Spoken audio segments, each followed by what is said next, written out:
महाराष्ट्र में कौन सा बड़ा खेल होने जा रहा है? आखिर इतनी उथल-पुथल क्यों मची हुई है? निधि जी, महाराष्ट्र की जहां तक राजनीति मैं समझता हूँ, वो बहुत कॉम्प्लेक्स राजनीति है और 4 दल हैं वहां पे। चारों की अपनी अपनी ताकत है। एनसीपी है, कांग्रेस है, शिवसेना है और बीजेपी है। और बीजेपी आज से करीब 20 साल पहले चौथे नंबर की छोटी पार्टी होती थी, लेकिन शिवसेना का हाथ पकड़ करके आज वो सबसे बड़ी पार्टी बन गई है, अगर विधायक के नंबर के हिसाब से देखा जाए। अब क्या है कि मोदी जी 2024 को बहुत सीरियसली लेके चल रहे हैं और चलना भी चाहिए। और जो सबसे बड़ी अड़चन 2024 के चुनाव में आ रही है, वो ये है कि महाराष्ट्र की जो 48 सीटें हैं, जिसमें से 41 मोदी जी ने पिछले चुनाव में जीती थी, वहां सब कुछ गड़बड़ है। और जिस तरह का मेरी आवाज आ रही है, नहीं दीजिए? ठीक है। तो जिस तरह से ये महाविकास आघाड़ी बना है, उसके चलते, और जो पिछले दिनों चुनाव भी हुए हैं और जिस तरह की रेटिंग्स आती हैं, जो सर्वे करते रहते हैं लोग, उस हिसाब से लगता यह है कि बीजेपी अगर इस गठबंधन में जो शिंदे साहब के साथ उनके रहते हैं, तो वो बहुत बुरी परफॉर्मेंस होगी 2024 में। तो Bharatiya Janata party operation lotus चलाती ही, आपको सबको मालूम है, और वो चाहती है कि कुछ एनसीपी में दो फाड़ करके या एनसीपी को अपने साथ मिला करके वो कुछ ऐसा खेल बने कि महाराष्ट्र में वो खेल बिगड़े नहीं उनका। क्योंकि महाराष्ट्र और बिहार जो 2 स्टेट ऐसी हैं कि अगर यहाँ खेल बिगड़ गया तो फिर ये पक्का है कि मोदी जी 2024 में बहुमत में नहीं आ रहे, ये तय बात है। तो अब एनसीपी में जो है एक रेस चल रही है। एक तरफ तो भतीजे हैं शरद पवार जी के, जो अजीत पवार हैं, एक तरफ बेटी है।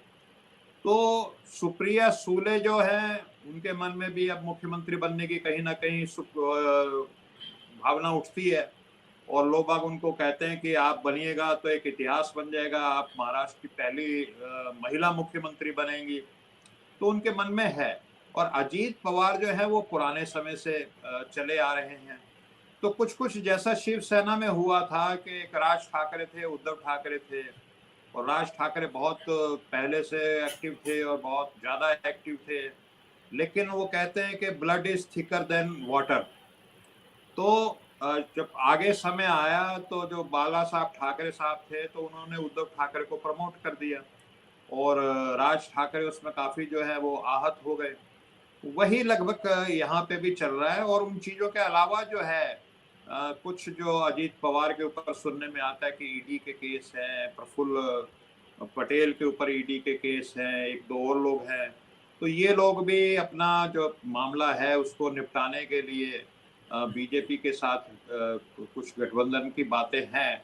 लेकिन मैं एक बात कहना चाहूंगा निधि जी, कि शरद पवार महाराष्ट्र में अपने फॉलोअर्स में बहुत ही मजबूत नेता है।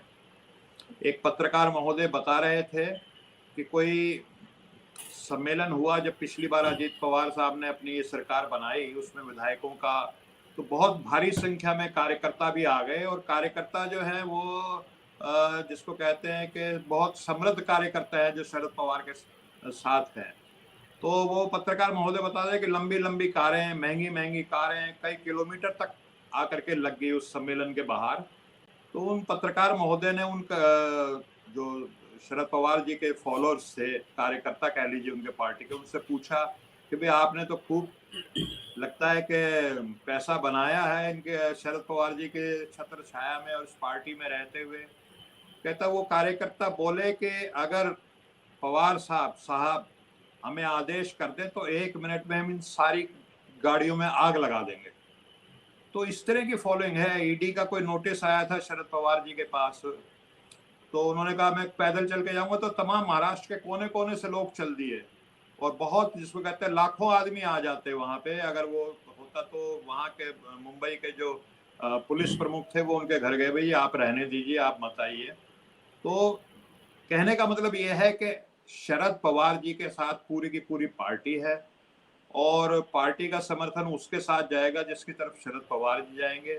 अजीत पवार के ने अपनी एक मीटिंग भी बुलाई थी, तो उसमें मुश्किल से 3-4 विधायक आए। वो क्लेम कर रहे थे 34 विधायक आएंगे, लेकिन आए 3 है।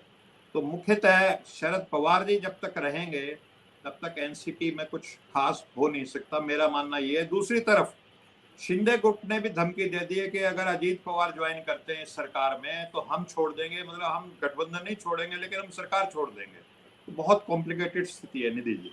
जैसे हम सब देख ही रहे हैं कि जीत के लिए बीजेपी कुछ भी कर सकती है, इसके कई सारे उदाहरण भी हमने देखे हैं। तो बीजेपी इस मौके का फायदा कैसे उठाएगी? निधि जी, बीजेपी तो अपनी पूरी कोशिश पे लगी ही हुई है इस मौके का फायदा उठाने के लिए कि कैसे एमवीए में दरार डाली जाए और उसको तोड़ा जाए। और ये मानना पड़ेगा कि एनसीपी के पास एक बैलेंसिंग पावर है। जिस तरफ एनसीपी जाएगी उसी तरफ फिर 2024 का खेल भी जाएगा। जैसे हम बिहार में कहते हैं कि बैलेंसिंग पावर नीतीश जी के साथ है। नीतीश जी जब आरजेडी के साथ मिल जाते हैं तो वहां बल्ले बल्ले हो जाती है, और जब नीतीश जी जो है वो बीजेपी के साथ गठबंधन कर लेते थे तो वहां बल्ले बल्ले हो जाती थी। तो एनसीपी के पास बैलेंसिंग पावर है।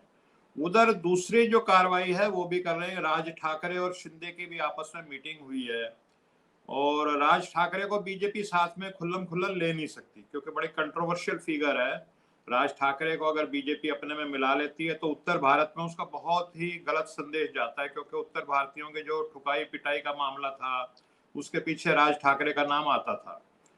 तो बीजेपी पुरजोर कोशिश कर रही है कि ये दो जो सबसे बड़ी चुनौती उसके सामने आ रही है, एक तो बिहार में और एक महाराष्ट्र में, इससे कैसे ना कैसे निपटा जाए।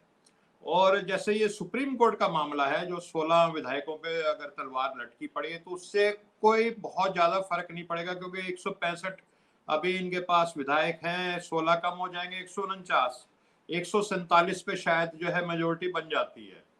तो असली जो मामला है वो 2024 को देखते हुए है।